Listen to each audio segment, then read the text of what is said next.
पूरा गुरु अखियो जाका मंत्र। जदों पूरे गुरु ने अपना वो मंत्र बख्श दिता जिहड़ा नाश नहीं हो सकता कदे। पूरा गुर अखियो जाका मंत्र, अमृत दृष्ट पेखे होए संत। जदों गुरु अपनी अमृत दृष्टि पाउंदा ਉਹਨੂੰ ਇੱਕ ਦ੍ਰਿਸ਼ਟੀ ਨਾਲ ਹੀ ਸਾਧ ਸੰਗਤ ਸੰਤ ਬਣਾ ਸਕਦਾ।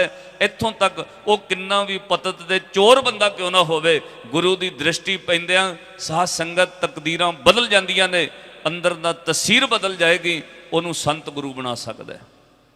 ਇਸ ਤਰ੍ਹਾਂ ਦੀਆਂ ਉਦਾਹਰਨਾਂ ਕਈ ਇਤਿਹਾਸ ਵਿੱਚ ਆਉਣਗੀਆਂ। ਇੱਕ ਦਿਨ ਮੈਂ ਦਰਬਾਰ ਸਾਹਿਬ ਤੋਂ ਇੱਕ ਕਥਾ ਰੱਖੀ। ਇੱਕ ਬੰਦਾ ਡਕੈਤ ਹੈ, ਉਹ ਰਸਤੇ ਵਿੱਚ ਧੱਕੇ ਨਾਲ ਡਰਾ ਕੇ ਲੋਕਾਂ ਕੋਲੋਂ ਧਨ ਖੋਹ ਲੈਂਦਾ।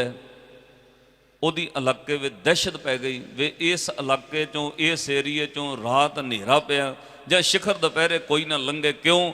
ਉਹ ਸੁੰਨੇ ਰਸਤੇ ਡਕੈਤ ਪੈਂਦਾ, ਬੰਦੇ ਵੱਢ ਦਿੰਦਾ, ਲੁੱਟ ਲੈਂਦਾ, ਪੈਸਾ ਨਾ ਦਵੇ ਉਹ ਗਲ ਵੱਢ ਦਿੰਦਾ। ਉਹਦੇ ਵਾਸਤੇ ਬੰਦਾ ਮਾਰਨਾ ਮਾਮੂਲੀ ਜੇ ਗੱਲ ਹੈ, ਉਹਦੇ ਕੋਲੋਂ ਲੋਕ ਡਰਨ ਲੱਗ ਪਏ। ਇਲਾਕੇ ਵਿੱਚ ਉਹਦੀ ਦਹਿਸ਼ਤ ਪੈ ਗਈ। ਉਹ ਦਿਨ ਦਿਹਾੜੇ ਲੋਕਾਂ ਨੂੰ ਖੋਹ ਲੈਂਦਾ, ਮਾਲ ਧਨ ਸਭ ਕੁਝ। ਅੱਜ ਉਸ ਰਸਤੇ ਲਾਹੌਰ ਤੋਂ ਸ੍ਰੀ ਅੰਮ੍ਰਿਤਸਰ ਸਾਹਿਬ ਨੂੰ ਇੱਕ ਗੁਰੂ ਦਾ ਸਿੱਖ ਆ ਰਿਹਾ। ਉਹਦੇ ਹੱਥ ਵਿੱਚ ਸ੍ਰੀ ਗੁਰੂ ਅਰਜਨ ਦੇਵ ਮਹਾਰਾਜ ਦੇ ਘਰ ਦਾ ਦਸਵੰਧ ਹੈ। ਉਹ ਸਿੱਖਾਂ ਕੋਲੋਂ ਦਸਵੰਧ ਦੀ ਸੇਵਾ ਲੈ ਕੇ ਆ ਰਿਹਾ। ਬੜੀ ਮਸਤਵਾ ਚਾਲ ਵਿੱਚ ਚੱਲਿਆ ਹੋਇਆ। ਉਹਨੂੰ ਇਸ ਤਰ੍ਹਾਂ ਦਾ ਕੋਈ ਪਰਵਾਹ ਡਰ ਨਹੀਂ। ਭਗਤਾਂ ਕੀ ਚਾਲ ਨਿਰਾਲੀ, ਚਾਲਾਂ ਨਿਰਾਲੀ ਭਗਤਾਂ ਕੇਰੀ ਵੇਖੋ ਮਾਰਗ ਚੱਲਣਾ। ਰੱਬ ਦੀ ਮਸਤੀ ਵਿੱਚ ਸ੍ਰੀ ਅੰਮ੍ਰਿਤਸਰ ਸਾਹਿਬ ਨੂੰ ਆ ਰਿਹਾ। ਸਾਹਮਣੇ ਉਸ ਸੁੰਨੇ ਰਸਤੇ ਤੇ ਜਦੋਂ ਪੈਰ ਧਰਿਆ, ਝਾੜੀਆਂ ਚੋਂ ਜੰਗਲ ਚੋਂ ਡਕੈਤ ਨਿਕਲ ਆਇਆ। ਉਹਨੇ ਹੱਥ ਵਿੱਚ ਤਿੱਖਾ ਦਾਤਰ ਚੱਕਿਆ ਹੋਇਆ ਮੋਹਰੇ ਹੋ ਕੇ ਰੋਕ ਲਿਆ। ਜੋ ਕੁਝ ਇੱਥੇ ਕੱਢ ਕੇ ਰੱਖ ਦੇ। ਉਸ ਸਿੱਖ ਦੀ ਜੇਬ ਵਿੱਚ 2-4 ਆਨੇ ਸਨ, ਉਹਨੇ ਕੱਢ ਕੇ ਰੱਖ ਦਿੱਤੇ। ਨਹੀਂ ਤੇ ਤੇਰਾ ਗਲ ਵੱਢ ਦਾਂਗਾ, ਜੋ ਕੁਝ ਹੈ ਇੱਥੇ ਕੱਢ ਕੇ ਰੱਖ ਦੇ, ਹੁਣੇ ਹੀ ਤੈਨੂੰ ਇੱਥੇ ਵੱਢ ਕੇ ਗਲ ਇੱਥੇ ਸੁੱਟ ਦਾਂਗਾ। ਤੇ ਉਹ ਸਿੱਖ ਨੇ 2-4 ਆਨੇ ਰੱਖ ਦਿੱਤੇ। ਹੱਥ ਵਿੱਚ ਇੱਕ ਥੈਲੀ ਪਕੜੀ ਹੈ। ਉਹ ਡਕੈਤ ਕਹਿੰਦਾ ਇਹ ਵੀ ਰੱਖ। ਉਹ ਕਹਿੰਦਾ ਇਹ ਨਹੀਂ ਰੱਖ ਸਕਦਾ। ਹੁਣ ਉਹ ਚੋਰ ਡਕੈਤ ਖੋਹਣ ਵਾਲਾ ਜਿਹੜਾ ਧੱਕੇ ਨਾਲ ਹੈ ਖੋਹਦਾ, ਉਹ ਕਹਿੰਦਾ ਇਹਦੇ ਵਿੱਚ ਹੈ ਕੀ ਹੈ? ਉਹ ਸਿੱਖ ਬੋਲਿਆ ਇਹਦੇ ਵਿੱਚ ਮਾਇਆ ਹੈ, ਪਰ ਇਹ ਮੇਰੀ ਨਹੀਂ ਹੈ, ਇਹ ਗੁਰੂ ਦੇ ਘਰ ਦਾ ਦਸਵੰਧ ਹੈ, ਇਹ ਸਿੱਖਾਂ ਦੀ ਦਸਾਂ ਨੋਹਾਂ ਦੀ ਕਿਰਤ ਹੈ। ਮੈਂ ਸ੍ਰੀ ਗੁਰੂ ਅਰਜਨ ਦੇਵ ਮਹਾਰਾਜ ਦੇ ਚਰਨਾਂ 'ਚ ਭੇਂਟ ਕਰਨ ਚੱਲਿਆ, ਇਹ ਮਾਇਆ ਮੇਰੀ ਨਹੀਂ ਹੈ, ਇਸ ਲਈ ਮੈਂ ਇਹ ਰੱਖ ਨਹੀਂ ਸਕਦਾ। ਉਹਨੇ ਕਿਹਾ ਤੈਨੂੰ ਆਪਣੀ ਜਾਨ ਦੀ ਪਰਵਾਹ ਨਹੀਂ ਹੈ? ਪੈਸਿਆਂ ਦੀ ਖਾਤਰ ਮੈਂ ਬੰਦਾ ਮਾਰ ਦਿੰਦਾ। ਹੱਥ ਵਿੱਚ ਥੈਲੀ ਪੈਸਿਆਂ ਦੀ ਇੱਥੇ ਰੱਖ। ਉਹਨੇ ਕਿਹਾ ਜੋ ਕੁਝ ਮੇਰਾ ਸੀ ਨਾ 2-4 ਆਨੇ, ਉਹ ਮੈਂ ਰੱਖ ਦਿੱਤੇ ਨੇ। ਮੈਂ ਆਪਣੀ ਜਾਨ ਬਚਾਉਣੀ ਚਾਹੁੰਦਾ, ਪਰ ਸੱਜਣਾ ਆਹ ਪੈਸੇ ਮੇਰੇ ਨਹੀਂ, ਇਹ ਮੇਰੇ ਗੁਰੂ ਦੇ ਘਰ ਦਾ ਦਸਵੰਧ, ਸਿੱਖਾਂ ਦੀ ਦਸਾਂ ਨੋਹਾਂ ਦੀ ਕਿਰਤ ਹੈ, ਇਹ ਮੈਂ ਤੈਨੂੰ ਨਹੀਂ ਦੇ ਸਕਦਾ। ਸਿਰ ਵੱਢਣਾ ਬਿਸ਼ੱਕ ਵੱਢ ਦੇ, ਮਾਰਨਾ ਬਿਸ਼ੱਕ ਮਾਰ ਦੇ, ਮਾਰਨ ਤੋਂ ਬਾਅਦ ਤੂੰ ਲਿਜਾ ਸਕਦਾ। ਚੋਰ ਬੜਾ ਹੈਰਾਨ ਹੋਇਆ ਕਿ ਬੰਦਾ ਬਚਾਅ ਵਾਸਤੇ ਪੈਸੇ ਵੀ ਦੇ ਰਿਹਾ ਹੈ, ਪਰ ਗੁਰੂ ਦਾ ਦਸਵੰਧ ਦੇਣ ਲਈ ਤਿਆਰ ਨਹੀਂ, ਔਰ ਮਰਨ ਤੋਂ ਵੀ ਇਹ ਡਰਦਾ ਨਹੀਂ। ਸਿੱਧਾ ਕਹਿ ਰਿਹਾ ਮੈਂ ਮਾਰਨਾ ਮਾਰ ਦੇ, ਪਰ ਗੁਰੂ ਦਾ ਦਸਵੰਧ ਨਹੀਂ ਦੇ ਸਕਦਾ। ਗੁਰੂ ਦੇ ਘਰ ਦੀ ਭੇਟਾ ਸਿੱਖਾਂ ਦਾ ਦਸਵੰਧ, ਇਹ ਮੈਂ ਤੈਨੂੰ ਨਹੀਂ ਦੇ ਸਕਦਾ। ਤੂੰ ਮਾਰਨਾ ਚਾਹੁੰਦਾ ਤੇ ਮਾਰ ਦੇ। ਚੋਰ ਬੜਾ ਹੈਰਾਨ ਹੈ, ਬੰਦਾ ਬੜਾ ਬੇਪਰਵਾਹ। ਪਹਿਲੀ ਵਾਰ ਵੇਖਿਆ ਹੈ, ਲੋਕ ਤਾਂ ਗਹਿਣੇ ਮੋਹਰੇ ਰੱਖ ਦਿੰਦੇ ਨੇ ਧਰ ਕੇ, ਲੋਕ ਤਾਂ ਸੋਨਾ ਪੈਸਾ ਸਭ ਕੁਝ ਰੱਖ ਦਿੰਦੇ ਨੇ, ਇਹਨੂੰ ਜਾਨ ਦੀ ਪਰਵਾਹ ਨਹੀਂ।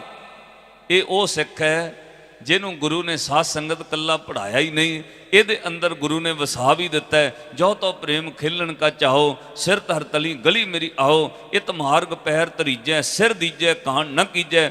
ਗੁਰੂ ਦੇ ਘਰ ਵਿੱਚ 2 ਚੀਜ਼ਾਂ ਇਕੱਠੀਆਂ ਪੈਦਾ ਹੋਈਆਂ ਨੇ, ਸੰਤ ਵੀ ਤੇ ਸਿਪਾਹੀ ਵੀ।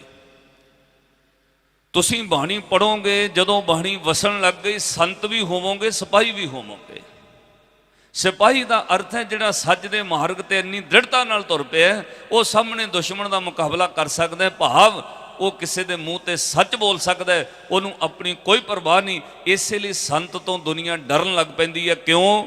ਸੰਤ ਕੱਲਾ ਸੰਤ ਨਹੀਂ, ਉਹ ਸਿਪਾਹੀ ਹੋ ਜਾਂਦਾ ਹੈ। ਉਹ ਵੱਡੇ ਤੋਂ ਵੱਡੇ ਬੰਦੇ ਦੇ ਮੂੰਹ ਤੇ ਵੀ ਸੱਚ ਕਹਿ ਦਿੰਦਾ ਹੈ, ਲੋਕ ਉਹ ਤੋਂ ਡਰਨ ਲੱਗ ਪੈਂਦੇ ਨੇ। ਜਦੋਂ ਉਹ ਸਿੱਖ ਨੇ ਦਸਵੰਧ ਦੀ ਥੈਲੀ ਨਾ ਰੱਖੀ, 2-4 ਆਨੇ ਰੱਖ ਦਿੱਤੇ, ਚੋਰ ਬੜਾ ਹੈਰਾਨ ਹੁੰਦਾ।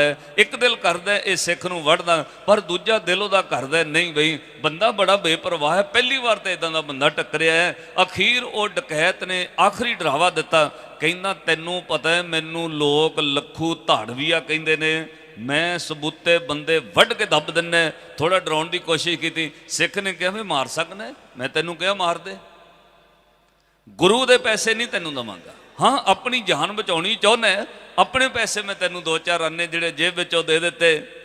ਅਖੀਰ ਧਾੜਵੀਏ ਨੇ ਆਪਣਾ ਮਨ ਬਦਲ ਲਿਆ। ਲੱਖੂ ਧਾੜਵੀਆਂ ਬੋਲਿਆ, ਕਹਿੰਦਾ ਚੱਲ ਫਿਰ ਤੇਰੇ ਨਾਲ ਪਹਿਲਾਂ ਗੁਰੂ ਨੂੰ ਵੇਖਦੇ ਆ, ਜੇ ਤਾਂ ਤੂੰ ਸੱਚਾ ਹੋਇਆ ਫਿਰ ਤਾਂ ਦਵਾਂਗਾ, ਛੱਡ ਨਹੀਂ ਤੇ ਤੇਰੇ ਗੁਰੂ ਦੇ ਸਾਹਮਣੇ ਤੈਨੂੰ ਵੜ ਦਾਂਗਾ। ਸੱਚ ਚੱਲ ਫਿਰ ਆਪਣੇ ਗੁਰੂ ਨੂੰ ਮਿਲਾ। ਧਾੜਵੀਆਂ ਨਾਲ ਤੁਰ ਪਿਆ, ਹੱਥ ਵਿੱਚ ਉਹਨੇ ਦਾਤ ਚੁੱਕਿਆ ਹੋਇਆ ਕਮਰ ਵਿੱਚ ਦਿੱਤਾ, ਕਮਰ ਕਸੇ ਵਿੱਚ ਦਾਤ ਦੇ ਕੇ ਤੁਰ ਪਿਆ ਲੱਖੂ ਧਾੜਵੀਆ। ਕਹਿੰਦੇ ਨੇ ਪਹੁੰਚ ਗਿਆ ਸ੍ਰੀ ਅੰਮ੍ਰਿਤਸਰ ਸਾਹਿਬ। ਸਤਿਗੁਰੂ ਗੁਰੂ ਅਰਜਨ ਦੇਵ ਮਹਾਰਾਜ ਦਰਬਾਰ ਸਾਹਿਬ ਸਰੋਵਰ ਦੀ ਪਰਿਕਰਮਾ ਵਿੱਚ ਜਿੱਥੇ ਬਾਬਾ ਬੁੱਢਾ ਸਾਹਿਬ ਦੀ ਵੇਰ ਹੈ, ਉੱਥੇ ਬਾਬਾ ਬੁੱਢਾ ਸਾਹਿਬ ਦੇ ਕੋਲ ਖਲੋ ਕੇ ਸੇਵਾ ਕਰਵਾ ਰਹੇ ਨੇ। ਉਹ ਸਿੱਖ ਵੀ ਪਹੁੰਚਿਆ, ਉਹਨੇ ਆ ਕੇ ਨਮਸਕਾਰ ਕੀਤੀ, ਦਸਵੰਧ ਦੀ ਮਾਇਆ ਭੇਂਟ ਚਰਨਾਂ ਵਿੱਚ ਰੱਖੀ। ਸਤਿਗੁਰ ਸੱਚੇ ਪਾਤਸ਼ਾਹ ਨੇ ਪਿਆਰ ਨਾਲ ਕਿਹਾ, ਇਹ ਨਾਲ ਕੌਣ ਆਇਆ ਬਈ? ਧਾੜਵੀਏ ਵੱਲ ਵੇਖਿਆ। ਹੁਣ ਆ ਸੁਣਿਓ ਧਿਆਨ ਨਾਲ, ਇਹ ਜ਼ਰੂਰੀ ਨਹੀਂ ਕਿ ਤੁਸੀਂ ਬਹੁਤ ਬਾਣੀ ਪੜ੍ਹਦੇ ਅਸੀਂ ਸਿੱਖ ਹੋ ਗਏ, ਮੈਨੂੰ ਮਾਫ ਕਰਿਓ, ਇਹ ਜ਼ਰੂਰੀ ਨਹੀਂ ਕਿ ਸਾਨੂੰ 18-18 20-20 ਸਾਲ ਕਥਾ ਕੀਰਤਨ ਕਰਦਿਆਂ ਹੋ ਗਿਆ ਅਸੀਂ ਸਿੱਖ ਹੋ ਗਏ। ਸਿੱਖੀ ਦੀ ਨਿਸ਼ਾਨੀ ਕੁਝ ਹੋਰ ਹੈ, ਪਹਿਰਾਵਾ ਕੱਲੀ ਸਿੱਖੀ ਨਹੀਂ। ਸਿੱਖੀ ਉਦਣ ਤੁਹਾਡੇ ਹਿਰਦੇ ਵਿੱਚ ਵਾਕਈ ਤੁਸੀਂ ਸਿੱਖ ਹੋ ਜਾਓਗੇ ਜਿੱਦਣ ਸਚਿਆਰ ਹੋਣ ਲੱਗ ਪਏ। ਸਿੱਖੀ ਦੀ ਨਿਸ਼ਾਨੀ ਸਚਿਆਰ ਹੋਣਾ ਹੈ। ਕਿਵ ਸਚਿਆਰਾ ਹੋਈ ਹੈ, ਕਿਵ ਕੂੜ ਹੈ ਟੁੱਟੇ ਭਾਲ।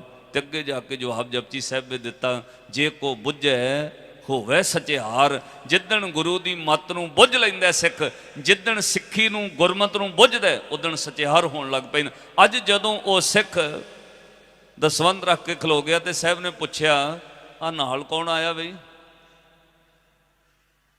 ਤੇ ਉਹ ਸਿੱਖ ਨੇ ਹੱਥ ਜੋੜ ਕੇ, ਸੱਚੇ ਪਾਤਸ਼ਾਹ ਮੈਨੂੰ ਨਹੀਂ ਪਤਾ ਇਹ ਕੌਣ ਹੈ, ਮੇਰਾ ਕੰਮ ਤੁਹਾਡੇ ਚਰਨਾਂ ਤੱਕ ਲਿਆਉਣਾ ਸੀ, ਮੈਨੂੰ ਨਹੀਂ ਪਤਾ ਇਹ ਕੌਣ ਹੈ। ਇਹ ਕਹਿੰਦਾ ਮੈਂ ਲੱਖੂ ਧਾੜਵੀਆਂ, ਪਰ ਮਹਾਰਾਜ ਮੈਨੂੰ ਨਹੀਂ ਪਤਾ ਇਹ ਕੌਣ ਹੈ, ਮੇਰਾ ਕੰਮ ਤੁਹਾਡੇ ਤੱਕ ਲਿਆਉਣਾ ਸੀ, ਅੱਗੇ ਤੁਸੀਂ ਜਾਣੋ ਤੇ ਇਹ ਜਾਣੇ। ਹੁਣ ਹਜ਼ੂਰ ਨੇ ਸਿੱਧੀ ਨਜ਼ਰ ਧਾੜਵੀਏ ਵੱਲ ਕਰ ਲਈ, ਉਹਨੇ ਦਾਤ ਇੱਥੇ ਕਮਰ ਕਸੇ ਦਿੱਤਾ ਹੈ। ਉਹਦਾ ਚਿਹਰਾ ਮੋਹਰਾ ਡਰਾਉਣਾ, ਕਿਉਂਕਿ ਉਹ ਰੋਜ਼ ਦਾ ਕੰਮ ਇੱਦਾਂ ਦਾ ਹੈ।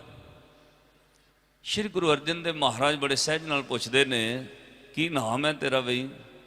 ਕਹਿੰਦਾ ਜੀ ਮੈਨੂੰ ਲੋਕ ਲੱਖੂ ਧਾੜਵੀਆ ਕਹਿੰਦੇ ਨੇ।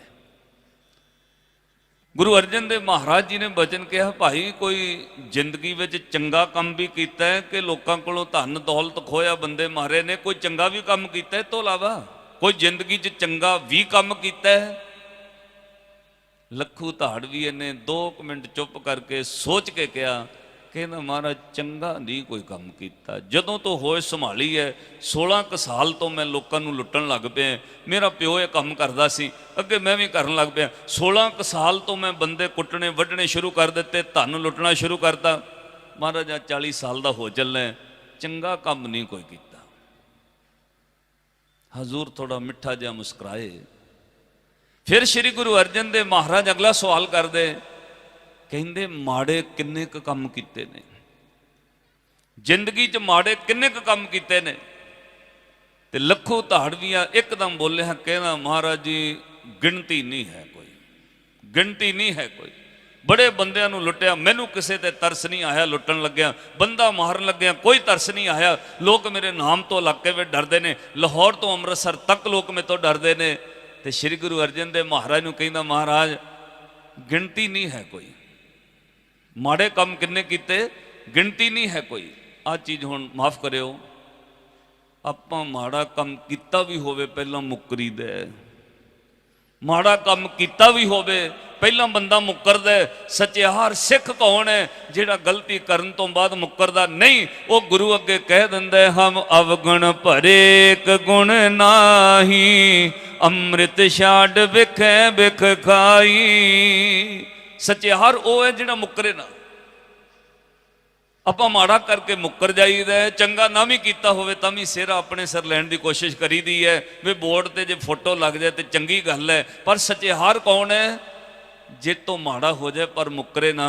ਭਾਈ ਗੁਰਦਾਸ ਸਾਹਿਬ ਨੇ ਗੁਰੂ ਅੱਗੇ ਆਪਣੇ ਅੰਦਰ ਦੀ ਇੱਕ ਵਿਥਿਆ ਦੀ ਪੌੜੀ ਕਹੀ ਹੈ, ਉਹਦੇ ਵਿੱਚ ਦੁਨੀਆ ਦਾ ਕੋਈ ਔਗਣ ਛੱਡਿਆ ਨਹੀਂ, ਸਾਰੇ ਔਗਣ ਗਿਣਤੇ। ਗੁਰੂ ਨੂੰ ਇੰਨਾ ਅੰਦਰੋਂ ਸਚਿਆਰ ਹੋ ਕੇ ਕਹਿਣਾ, ਸਤਿਗੁਰ ਜੀ ਹੋਂ ਅਪਰਾਧੀ ਗੁਨਾਹਗਾਰ, ਹੋਂ ਬੇਮੁਖ ਮੰਦਾ, ਚੋਰ ਜ਼ਾਰ ਜ਼ੁਆਰ ਹੋਂ, ਪਰ ਘਰ ਜੋ ਹੰਦਾ, ਨਿੰਦਕ ਦੁਸ਼ਟ ਹਰਾਮਖੋਰ, ਠੱਗ ਦੇਸ਼ ਠਗੰਦਾ, ਵਿਸ਼ਵਾਸ ਘਾਤੀ ਅਕਿਰਤ ਘਣ, ਮੈਂ ਕੋ ਨਾ ਰਖੰਦਾ, ਕਾਮ ਕ੍ਰੋਧ ਮਦ ਲੋਭ ਮੋਹ ਅਹੰਕਾਰ ਕਰੰਦਾ। ਇੰਨੇ ਔਗਣ ਹੋਣ ਦੇ ਬਾਵਜੂਦ ਸਿਮਰ ਮੁਰੀਦਾ ਢਾਡੀਆ ਸਤਿਗੁਰ ਬਖਸ਼ੰਦਾ। ਪਰ ਫਿਰ ਵੀ ਤੂੰ ਮੈਨੂੰ ਬਖਸ਼ ਲਿਆ ਦਾਤਿਆ, ਪਰ ਇੰਨੇ ਔਗਣ ਨੇ ਮੇਰੇ ਵਿੱਚ। ਕਿਤੇ ਗੁਰੂ ਅੱਗੇ ਐਡਮਿਟ ਕਰ ਲੈਣੀ ਇਹ ਗੱਲ ਕਿ ਕਿਤੇ ਗਣੋ ਅਸੰਖ। ਮਹਾਰਾਜ ਕਿੰਨੇ ਕੁ ਗਿਣੀਏ? ਜਦੋਂ ਤੂੰ ਹੋਸ਼ ਸੰਭਾਲੀ ਕਦੇ ਗਿਣ ਕੇ ਵੇਖ ਲਈਏ, ਕਾਪੀ ਤੇ ਲਿਖ ਲਓ ਕਿੰਨੀਆਂ ਗਲਤੀਆਂ। ਕਿਤੇ ਗਣੋ ਅਸੰਖ ਅਵਗਣ ਮੇਰਿਆ। ਅਰਦਾਸ ਕੀ ਕਰਨੀ ਗੁਰੂ ਨੂੰ ਕਿ ਜਿਉਂ ਜਾਨੋ ਤਿਉਂ ਰਾਖ, ਹਰ ਪ੍ਰਭ ਤੇਰੇ ਆ। ਮਹਾਰਾਜ ਜਿਵੇਂ ਪਾਉਂਦਾ ਰੱਖ ਲਓ, ਤੇਰੇ ਆ, ਪਰ ਔਗਣ ਬਹੁਤ ਨੇ। ਅੱਜ ਹਜ਼ੂਰ ਬੜੇ ਪ੍ਰਸੰਨ ਹੋਏ। ਲੱਖੂ ਧਾੜਵੀਆ ਕਹਿੰਦਾ, ਮਹਾਰਾਜ ਚੰਗਾ ਨਹੀਂ ਕੋਈ ਕੰਮ ਕੀਤਾ। ਜਦੋਂ ਤੋਂ 16 ਸਾਲ ਤੋਂ ਥੋੜੀ ਹੋਸ਼ ਜੇ ਆਈ ਹੈ, ਆਹੀ ਕੰਮ ਕੀਤੇ ਨੇ, ਬੰਦੇ ਵੱਡੇ ਨੇ, ਮਾਰੇ ਨੇ, ਲੁੱਟੇ ਨੇ। ਮਹਾਰਾਜ ਚੰਗਾ ਨਹੀਂ ਕੋਈ ਕੰਮ ਕੀਤਾ। ਜਦੋਂ ਉਹ ਸੱਚ ਬੋਲ ਗਿਆ, ਸ਼੍ਰੀ ਗੁਰੂ ਅਰਜਨ ਦੇਵ ਮਹਾਰਾਜ ਨੇ ਖੱਬੇ ਹੱਥ ਨਾਲ ਉਹਦੀ ਸੱਜੀ ਬਾਂਹ ਪਕੜ ਲਈ। ਕਿੰਨੇ ਵੱਡੇ ਭਾਗ ਹੋਣਗੇ ਇੱਕ ਧਾੜਵੀਏ ਚੋਰ ਦਾ ਹੱਥ ਗੁਰੂ ਨੇ ਪਕੜ ਲਿਆ ਹੋਵੇ।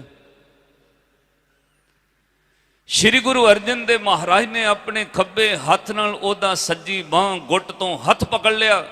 ਜਦੋਂ ਗੁਰੂ ਹੱਥ ਪਕੜ ਲੈ, ਸਾਧ ਸੰਗਤ ਤੋਂ ਫਿਰ ਕਿਤੇ ਲਗਾ ਕੇ ਹੀ ਛੱਡਦਾ। ਅੱਜ ਸ਼੍ਰੀ ਗੁਰੂ ਅਰਜਨ ਦੇਵ ਮਹਾਰਾਜ ਨੇ ਹੱਥ ਪਕੜਿਆ, ਕਹਿਣ ਲੱਗੇ ਲੱਖੂ ਧਾੜਵੀਆਂ ਅੱਜ ਤੱਕ ਮਾੜੇ ਕੰਮ ਕੀਤੇ ਨੇ, ਆਹ ਤੈਨੂੰ ਚੋਰ ਤੋਂ ਸੰਤ ਬਣਾ ਦਈਏ। ਚੋਰ ਦੀ ਹਾਮੀ ਤਾਂ ਲੋਕ ਵਿੱਚ ਨਹੀਂ ਕੋਈ ਭਰਦਾ, ਪਰ ਲੋਕ ਵਿੱਚ ਕੌਣ ਭਰੇਗਾ? ਰੱਬ ਦੀ ਦਰਗਾਹ ਵਿੱਚ ਚੋਰ ਦੀ ਕੋਈ ਜਾਮਣੀ ਨਹੀਂ ਦਿੰਦਾ। ਆ ਤੈਨੂੰ ਸੰਤ ਬਣਾ ਦਈਏ, ਉਹ ਤੈਨੂੰ ਉਸ ਮੁਕਾਮ ਤੇ ਲੈ ਜਾਈਏ ਜਿੱਥੇ ਤੂੰ ਕਿਸੇ ਦੀ ਵੀ ਜਾਮਣੀ ਭਰੇ ਉਹਨੂੰ ਵੀ ਛੁਡਾ ਦੇ। ਅੱਜ ਤੇਰੀ ਨਹੀਂ ਨਾ ਕੋਈ ਜਾਮਣੀ ਭਰ ਸਕਦਾ, ਕਿਉਂ? ਚੋਰ ਹੈ। ਤੈਨੂੰ ਉਹ ਕੁਝ ਬਣਾਉਣਾ, ਓਏ ਤੂੰ ਕਿਸੇ ਦੀ ਜਾਮਣੀ ਭਰ ਦੇ ਤੇ ਉਹਦਾ ਵੀ ਛੁਟਕਾਰਾ ਹੋ ਜਾਏ। ਹਜ਼ੂਰ ਨੇ ਬਾਂਹ ਪਕੜ ਕੇ ਕਿਹਾ, ਚੋਰ ਕੀ ਹਮ ਭਰੇ ਨਾ ਕੋਏ, ਚੋਰ ਕੀਆ ਚੰਗਾ ਕਿਉਂ ਹੋਏ। ਸੁਣ ਮਨ ਅੰਧੇ ਕੁੱਤੇ ਕੁੜਿਆਰ, ਬਿਨ ਬੋਲੇ ਬੂਝੇ ਸਚਿਆਰ। ਐਸੀ ਦ੍ਰਿਸ਼ਟੀ ਗੁਰੂ ਅਰਜਨ ਦੇਵ ਮਹਾਰਾਜ ਨੇ ਪਾਈ। ਇੱਕੋ ਦ੍ਰਿਸ਼ਟੀ ਨਾਲ ਧਾੜਵੀਆ ਲੱਖੂ ਚੋਰ ਤੋਂ ਸੰਤ ਹੋ ਗਿਆ। ਪੂਰਾ ਗੁਰ ਅਖਿਓ ਜਾ ਕਾ ਮੰਤਰ ਅੰਮ੍ਰਿਤ ਦ੍ਰਿਸ਼ਟ ਪਿੱਖੇ ਹੋਏ ਸੰਤ। ਉਹ ਤੋਂ ਬਾਅਦ ਉਹ ਧਾੜਵੀਆ ਨਹੀਂ ਰਿਹਾ, ਲੱਕ ਵਿੱਚੋਂ ਦਾਤ ਕੱਢ ਕੇ ਸੁੱਟ ਦਿੱਤਾ। ਸ਼੍ਰੀ ਗੁਰੂ ਅਰਜਨ ਦੇਵ ਮਹਾਰਾਜ ਦੇ ਚਰਨਾਂ 'ਚ ਟਹਿ ਪਿਆ। ਐਸੀ ਸੇਵਾ ਗੁਰੂ ਅਰਜਨ ਦੇਵ ਮਹਾਰਾਜ ਦੇ ਚਰਨਾਂ 'ਚ ਰਹਿ ਕੇ ਕੀਤੀ। ਵਕਤ ਆਇਆ, ਦੁਨੀਆ ਸੰਤ ਕਹਿਣ ਲੱਗ ਪਈ, ਉਹਦੀ ਜਾਮਣੀ ਦਰਗਾਹ ਤੇ ਚੱਲਣ ਲੱਗ ਪਈ।